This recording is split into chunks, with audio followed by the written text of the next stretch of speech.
noises, you might get a little bit wet. So just make sure to hold on to your belongings and your camera, but have them ready because you never know who or what you'll see on the backlot.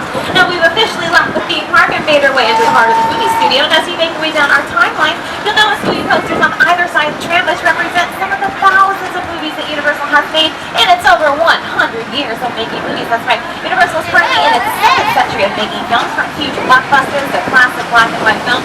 Speaking of black and white films, I'm going to touch your movie dollars right now. I'm sure you guys are big fans like I am. I'm going to show you guys a clip from a classic black and white film here at Universal. I'm going to see if you guys can recognize what movie it is.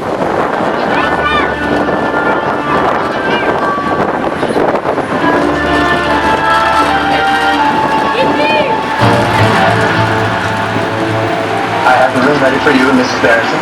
Thank you, Warren. Yes? Have a bottle of champagne sent to the room at once. And make sure that we are not disturbed for any reason.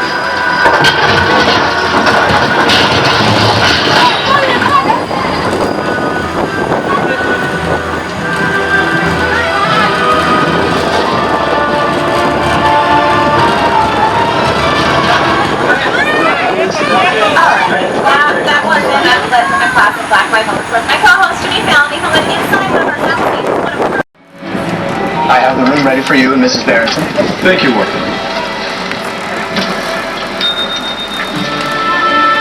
Did you hear that? Mrs. Barrington. Not quite, darling, but soon. Very, very soon. Hello. Yes? Have a bottle of champagne sent to the room at once.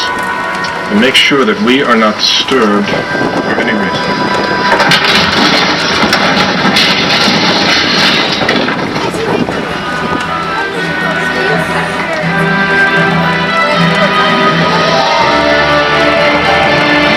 Show. Among them, The Voice. Take a look at the front doors of Soundstage 12. You'll see that The Voice films right inside of there. In fact, here's the host, Carson Daly, to say a little hello. Hi everybody, I'm Carson Daly from NBC's The Voice. I want to welcome you to the Universal front lot. Our show is filmed on stage 12. It happens to be the largest soundstage on the Universal lot. Take a look. Thanks, Carson. Go ahead and take a look. You'll see Frankenstein's lab, Dracula's lair. We're on Soundstage 25 right now. You can catch a glimpse inside some of those sets. What are those sets for? For one of the hottest crime dramas on TV, CSI, Crime Scene Investigation, starring Ted Danson and Elizabeth Shue. Now the show takes place in Las Vegas, but we film it mainly here in Los Angeles, keeping that good old saying, what happens in Vegas stays in LA.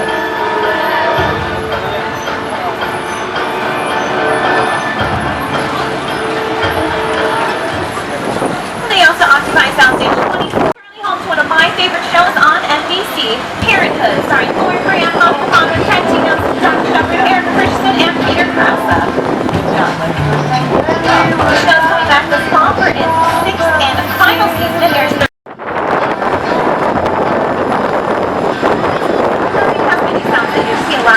several locations. It's a lot easier to use a trailer. You can just move it over to the next stop and set up camp right there. However, over here to the left-hand side, these used to be stationary dressing rooms for the big stars. Doris Day, Jimmy Stewart, Rock Hudson, Lucille Ball. Those actors, very familiar profile on that circle. Front car, can anybody guess who that is at all? Anybody? Thank you guys! Oh, I love it! Very rare actually to I can take you guys anywhere in the world. You want to go to New York, you want to go to Paris, you want to go to London, you want to go to Texas, we can do that right here on the backlot. Now most of these buildings are what we call facade, which means a false front, just the front of the sides of the building. Now we're entering one of our most filmed backlot locations. Welcome to Brownstone Street, where Jim Carrey lives, and Bruce Almighty. Raise the dog! I'm in the shower! Like that? Outside good! Now I've seen those stairs before. Where have I seen those stairs? They're right there! Like that? Outside good! But where's Jim Carrey? Welcome to a little area that Chris and I call Courthouse Square. However, you guys are likely to recognize it as Hill Valley from the Back to the Future franchise, starring Michael J. Fox and Christopher Lloyd. A very popular filming location for the Back to the Future franchise. Served a very important role. In fact, here to share more with you is writer and producer Bob Gale. It was actually the back lot of Courthouse Square that inspired the entire climax to Back to the Future. We have our own Big Apple right here in Los Angeles with our Macy's theater districts, we could really recreate New York right here on the Universal Backlot. And I'll have my co-host Jimmy Fallon tell you a little bit more about filming in New York. Hey everyone, welcome to New York! I got my start right here in New York on Saturday Night Live. This is actually my old neighborhood. Once got mugged over there. An old woman. Tough lady. This is my favorite hot dog guy. Hey buddy, how's it going? Remember me? No. Just like old times. Gotta love New York City. Hey! I'm walking here! Hey, it's cool guys. I was just walking there. So it's not exactly New York, but a lot of times when you see New York in the movies, it was shot right here on the Universal Metro sets. If you can make it here, you can make it anywhere. Even if you make it here on the Universal lot.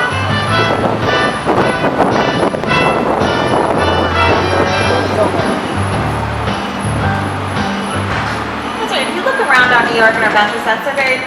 Look like they're in a big metropolitan area, probably filmed right here in sunny Southern California down our New York Street. Why would we do that? Why don't we just go on location to New York, downtown LA, Chicago, and film on location? Can anybody imagine what it would be like closing down 42nd Street Times Square for a couple of days of filming? Not only would it be extremely expensive, it would be very chaotic. We don't have to worry about those issues out here. We can completely replicate 42nd Street Times Square, New York, right down on New York Street. Never have to worry about those issues. Also, we can blow up these buildings, have huge fight sequences. This is a Valley from Back to the Future.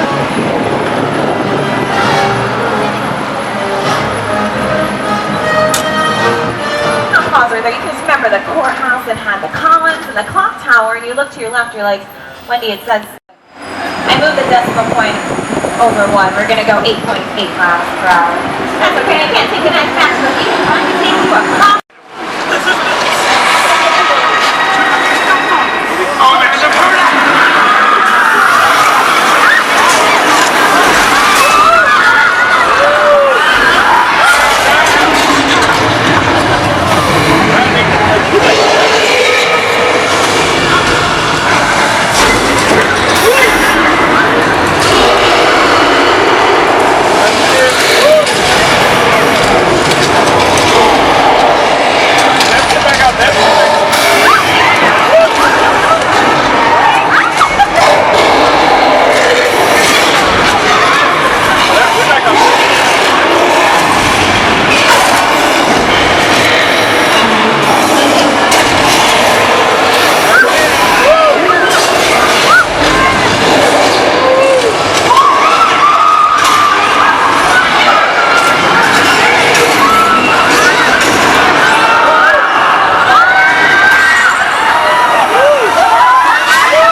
Todd, this tram that's driving along through Skull Island is where the canvas from. This ring represents Side of a dune buggy, one of our stunt vehicles used for the show.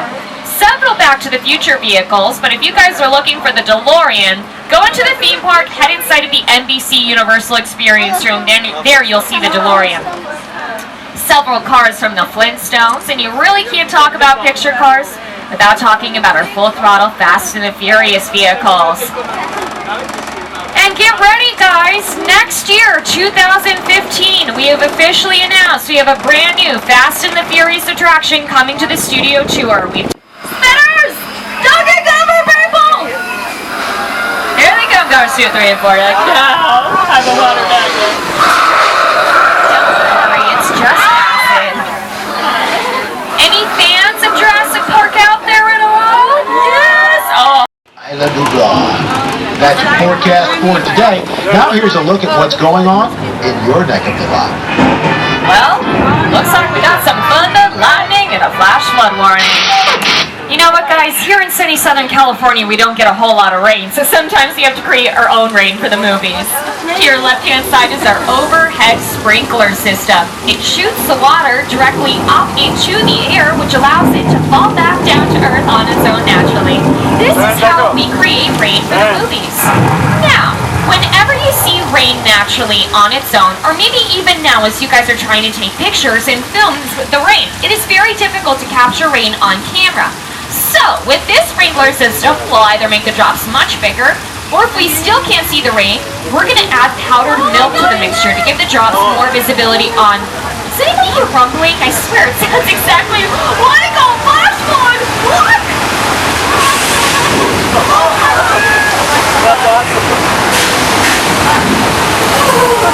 This flash flood was the result of thousands of gallons of recycled water released from tanks at the top of the hill. You can see Lady Gaga getting washed away by this flash flood in her amazing video, Judas. Now you see the flash flood for your own eyes. Check out how this is a movie called Big Fat Liars, starring Paul Giamatti, Frank Muniz, and Amanda Bynes.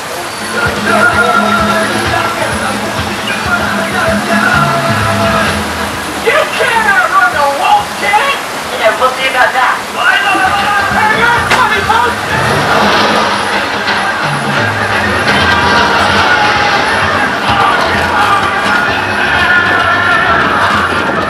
The area of our lot is called Old Mexico. It was used for the Three Amigos with Steve Martin, Martin Short, and Chevy Chase. It was also used for Nacho Libre, starring Jack Black. And it was depicted as Peru for Indiana Jones and the Kingdom of the Crystal Skull, starring Harrison Ford and Shia LaBeouf. But just like that, on the back lot we're in one place, and now we're in a completely different place. We were in Old Mexico, now we're in the Old West. Welcome to 6 Points, Texas, one of the oldest areas in our back lot. We're in our first year of Lanier University. We made over 200 Western films right here.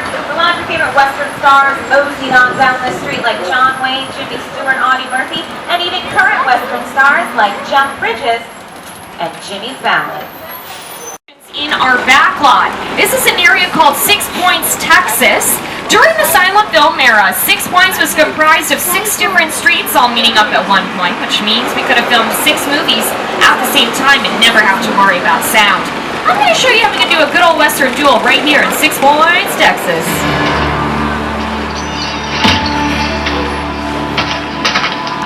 Friendship. We just had to talk it out, that's all. You can see our 6 Points, Texas in a movie that's now out on Blu-ray and DVD, Disney's Saving Mr. Banks. It's about the making In front of a door that was shorter, so they looked more bigger and brawnier. And they did the same thing for our damsels in distress, so they were a bit taller than our cowboys, so we put them in front of a door that was a lot taller, so they looked more like they were damsels in distress. ever got in the film. And you can take a look at your screens, you'll be able to see how we created that storm sequence. We used rain towers, fog machines, and other types of special effects. Combining all of these elements together on screen looks so realistic, as you can see. However, sometimes when Little Europe was Paris for the Muppet movie starring Amy Adams and Jason Segel. There's also a motorcycle chase scene that happens right up this street that we're on right now in Spain for Night and Day starring Tom Cruise and Cameron Diaz. This is also the town of Genovia for the Princess Diaries 2, the Royal Engagement starring Anne Hathaway. They also created the entrance of the Vatican in Rome for Angels and Demons starring Tom Hanks. been used for a lot of TV shows like True Blood, Community, and also there was a show Heroes on NBC that I loved, and they actually depicted Little Europe to be India. And that Little Europe is also a fictional town where some pirates took over, as Little Europe was Port Royal and Tortuga for the Pirates of the Caribbean movie starring Johnny Depp and Orlando Bloom. But while we're in Little Europe, I have to talk about monster movies. Universal perfected, basically created the horror genre back in 1925, really with our first creepy character, the Phantom or Phantom of the Opera, starring Lon Chaney. And on your right-hand side, this is the Court of Miracles. This is where all of those monster movies were made, right here. These are also some of our oldest sets still standing here on the back lot. But of those Mi chiamo Jimmy Fallon e tu una grossa bottiglia di vino.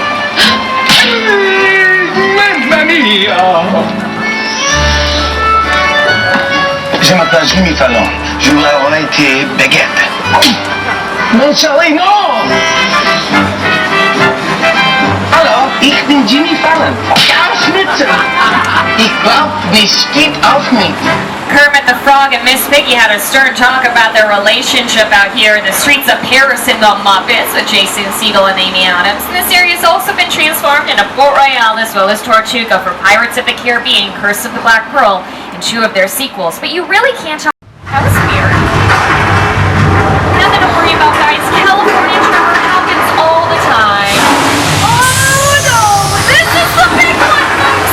That's what I was saying!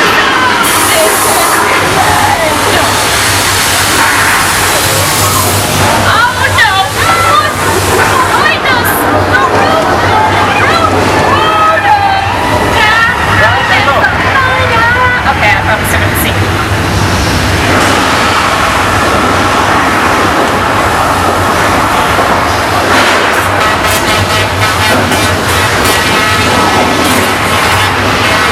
Wow, this is really intense.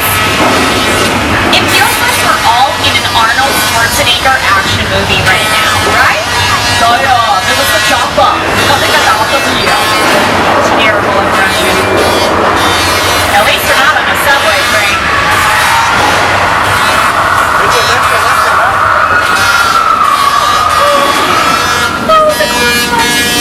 Okay, guys, I think the worst part's over. We have nothing to... Uh-oh. What's that noise? Oh, no! The water may just burst.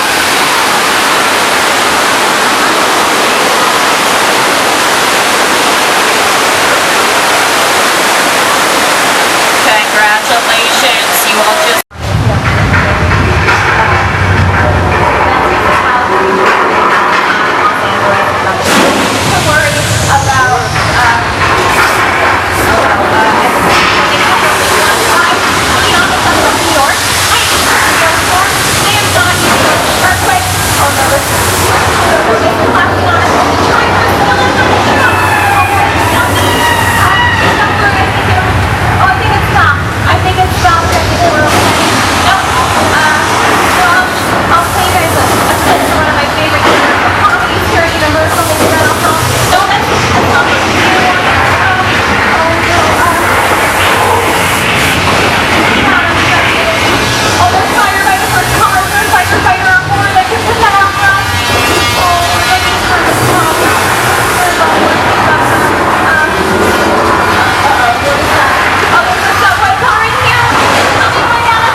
Trying to impress you guys while I was in the water. But he's making sure everything is safe and secure for us so we can hang out. Is that another shark or is that a dolphin? Oh no, that's another shark.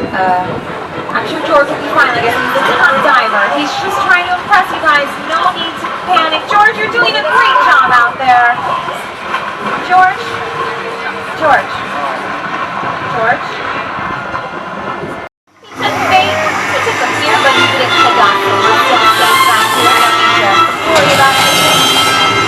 Oh, perfect. I've read up Wikipedia that sharks are afraid of fire. So he's not going to get stuck in here. I'm sure he went to take a nap. I'm sure he's safe right now.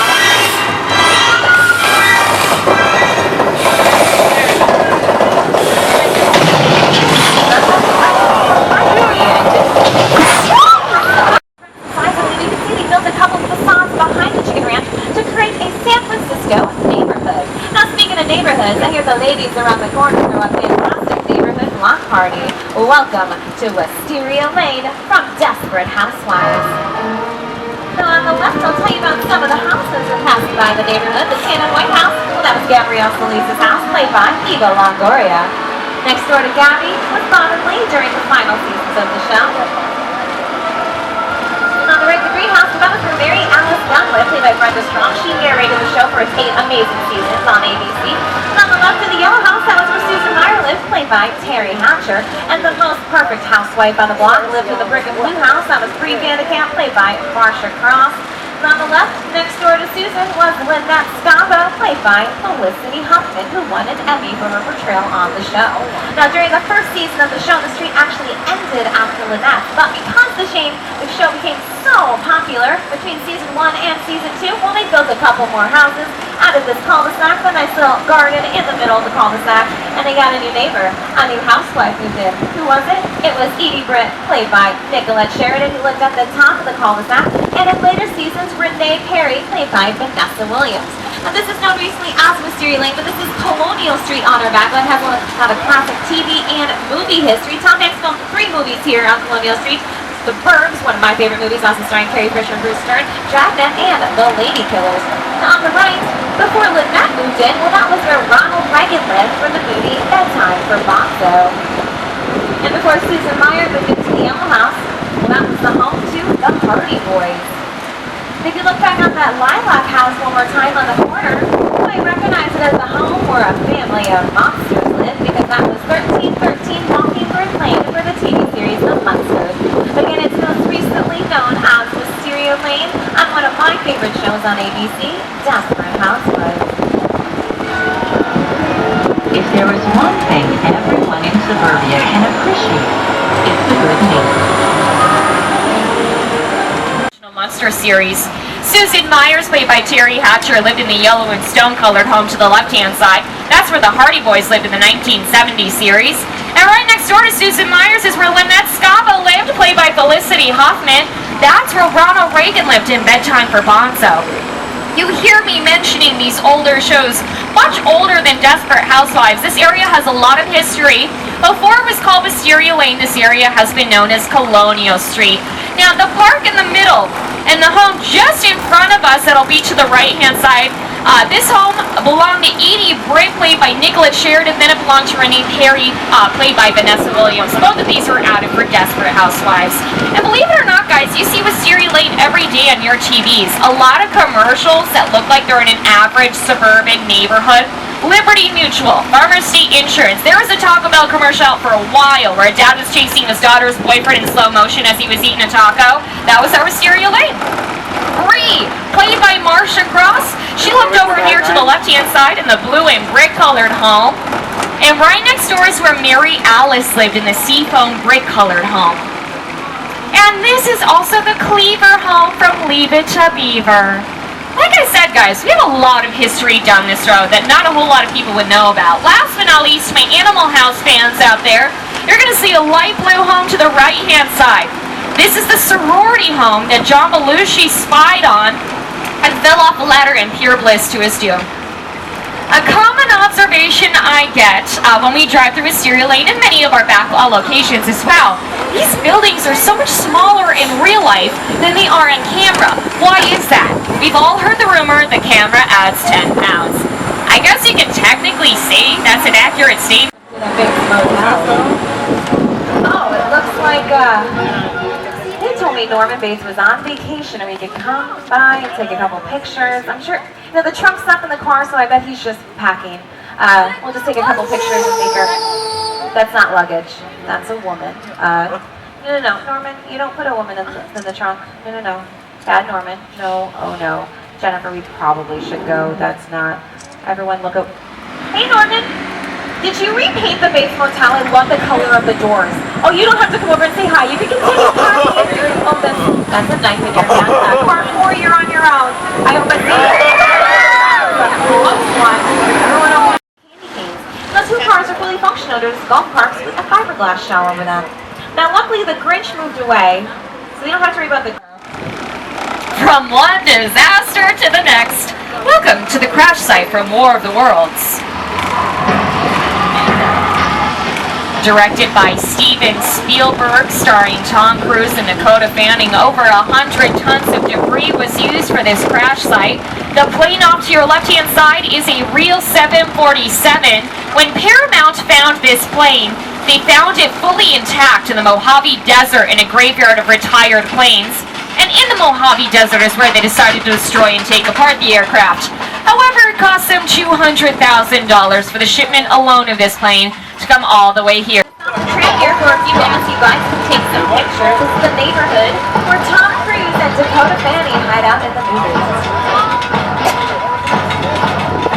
And that is a real Boeing 747. That is not a fake set, that is a real plane.